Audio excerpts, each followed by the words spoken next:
What's going on, nation? Today we're going to talk about the difference between the high bar squat and the low bar squat. Now, both of these exercises are ones that you should have in your workout arsenal when you're going to the gym. However, the one that you're going to pick for your workout needs to be specific to what your goal is versus which one you think is going to build the most amount of muscle. And what I mean by that is, these are not the same exercises, okay? The form changes when you do a high bar squat versus a low bar squat. And a lot of people, probably like 99% of people, can lift 5 to 10% more weight when they low bar squat versus their high bar. So people automatically assume that because they're lifting more weight, they're building more muscle. So the first point I want to make to you guys is, in terms of building muscle, as long as you follow the proper range of motion, because some people think the high bar squat has a bigger range of motion, and it does, but it's not enough to say that it's going to build more muscle, okay? The range of motion is pretty much the same. With that being said, the amount of muscle you're going to build doing one exercise versus the other is the same. Now, in terms of building strength, yes, most people can lift more weight when they low bar squat, so you're going to have an easier time getting your numbers up if that's what your goal is. Now, let's talk about the reasons why these exercises are different in terms of building strength. So I'm going to show you guys an example real quick using this 5-pound weight. Okay, and this is going to help me explain the difference between high bar squat and low bar squat. If I take this 5-pound plate and I hold my arm straight out like this, I have to generate more torque, more power in my shoulder to hold this weight out here. Now, if I take that same 5-pound weight and I place it on my elbow, it's going to get a lot easier for me to hold it up like this. Now, I didn't just instantly gain like 10 pounds of muscle in my shoulder to make this exercise easier to do or to hold this plate in the air. But because it's closer to my body, I'm changing the center of gravity of how I have to hold this. I don't have to generate as much power or torque in my shoulder to keep my arm outstretched like this. Now, if I'm going to relate this to the high bar squat versus the low bar squat, high bar squat is more like this, where low bar squat is more like that. And the reason is because when you high bar squat, and I'll get the bar on my shoulders in a second, when you high bar squat, the bar is going across your shoulders. And as you perform the movement, the distance in relation to your hips and your knees is much larger when compared to the low bar squat. So you have to generate more torque in your joints, your hips and knees, to move the same amount of weight up and down. Now, because when you low bar squat, the distance in relation between the bar and your back and your knees and hips going forward and back like this is much shorter, your body doesn't have to generate as much power to move the same amount of weight. That's why you can lift more when you're low bar squatting. So let me get under the bar real quick just to show you guys proper form for those of you who have never seen each exercise before. So high bar squat, just like this, your chest is up, okay? And as you go down, you keep your chest up, all the way down, all the way up just like this. Now pay attention to the bar in relation to my hips and my knees, okay? So the bar is on the top of my shoulders, all the way down, all the way up. Now if I go to a low bar squat, get your hands a bit wider. I'm just going to force it down just like this. It's like 3 to 4 inches lower on my back. And the movement's a little different. You spread your feet out a little bit more. And as you go down, you can see the difference between where the bar is in relation to my knees and my hips. And what I'll do is I'll pop the bar up here just like that so you guys can see the difference again. So that little bit of a change in where the bar is being placed is making a huge difference in terms of how much weight you can lift.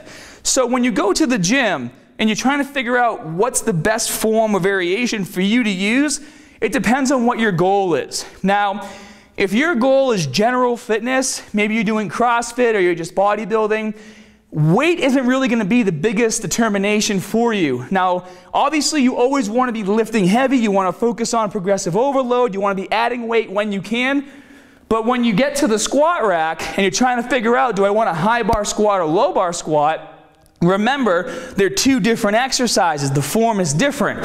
So yeah, you might be lifting a little heavier on the low bar squat, but if you're thinking about your goals in terms of other exercises you can do, you should probably stick to high bar squatting because that's going to help you set up for more exercises, because when you high bar squat, you have to keep your chest up and keep your core tight. And that's going to set you up for front squats, it's going to set you up for cleans, it's going to set you up for snatches, it's going to have you in that position of where you need to be in order to perform these other movements.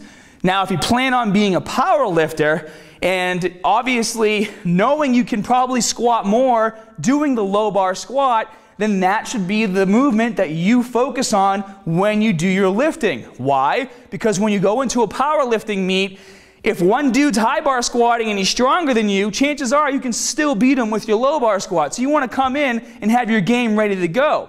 Now, if you're a power lifter but you enjoy high bar squatting, just make sure like 6 to 8 weeks before your meet, you get yourself back into the groove of doing a low bar squat to make sure you're at your best. Because if you're going to go into the meet with a low bar, but all you're doing is high bar in the gym, your body's not going to really be ready for that extra weight or that extra load. So you have to obviously train and prepare for it. So, with that being said, I also want to show you guys some stretches to help you get better at performing squats. And we've talked about these before. So let me get this bar out of the way. Now, whenever you're squatting, no matter what you're doing, you're putting your shoulders in a compromised position. And a lot of people forget this fact. When you get into a squat, like try taking your hands and pushing them back like this. This isn't even where my hands need to be in a squat position. They're pushed back even further. So you're putting a lot of tension here. And a lot of you guys who feel pain throughout like your forearms, it's mainly because your shoulders are getting jacked up when doing your squats. So I'm going to show you a couple shoulder movements. The first one's called a shoulder breaker. And these are warm-ups that you can do before you start your exercise routine, or you can even do these like every night or every morning when you wake up. So they're super easy to do. For this movement, what you're going to do is get on the ground, just like this.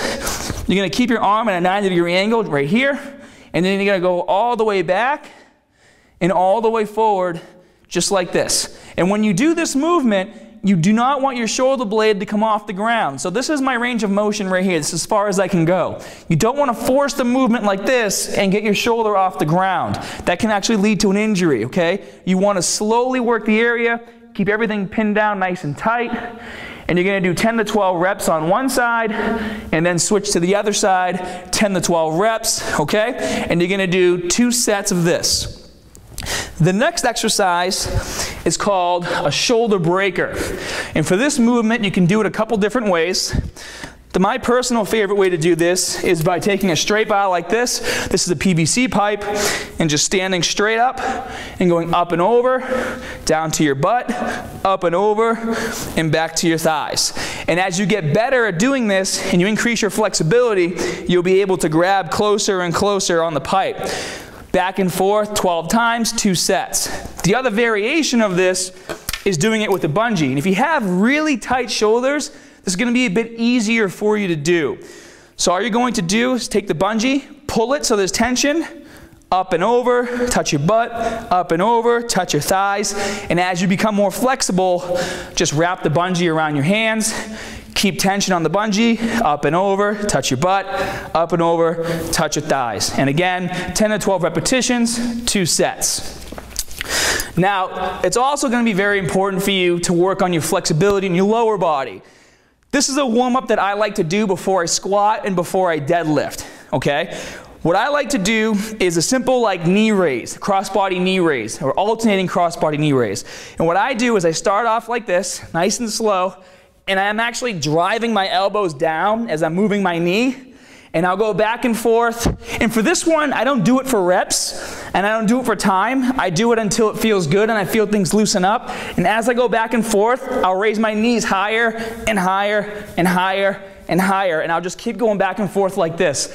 And you're going to feel your lower back crack. You're going to feel everything warming up in your lower back. And it's a really good thing to do, especially in a gym that's super busy, because if you can't get on the floor to do the next stretches, this is going to be obviously a better option than doing nothing. So with that being said, let's go to the floor. This one you guys have seen a lot, especially in my deadlift videos.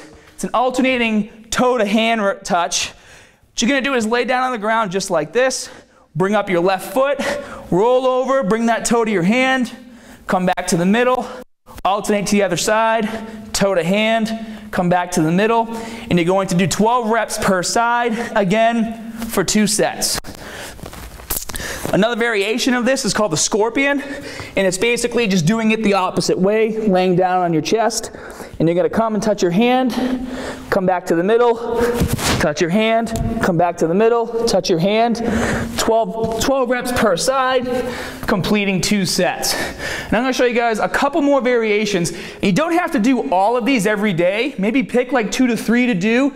I'm just trying to give you guys as many options as possible to help you guys stay loose. These ones are going to help with your hips. And this is great for those of you who have a really hard time squatting in general. What you want to do is grab a pole, keep your chest upright, and then use the pole to help you come down and get into that squat position of having your chest up like this. Because a lot of you guys are going to have a hard time getting into this position, especially if you're tight or if you're a beginner. And this is going to help you sit there. You can take your elbows and push your knees out just like this. Stay down for like 15 to 20 seconds. Come back up, rest for a second, come back down. You can do this 2 to 3 times. Just stretch it out. Make sure you feel nice and loose. Come back to the top and repeat. And the last one I want to show you guys is something that helps with your hips. And this is something that I actually do every single day because I have tight hips, especially on my left side. So this is a figure 4, and it's easiest to find something you can kind of straddle like this to get into position. So what I like to do is get as close as I can to like a couch or a wall, and then lean back, put one foot up, bring the other foot up and over, and then once I'm in place, try to sit your butt back down and push your knee out. And as you do this, you're going to feel everything stretch all throughout here, throughout your glutes and hips. Hold this position for like 15 to 20 seconds, and then what you can do is go to the other side and go back and forth 2 to 3 times until you feel nice and stretched. So, obviously guys, this video is about high bar squat versus low bar squat. Hope all the information in the beginning of this video is going to help you out. And then obviously if you're having a hard time with flexibility and getting the form down, do these stretches. You're going to be happy you did. If you want more great tips and information, be sure to join us on muscularstrength.com. And as always, more good stuff coming soon. See you guys.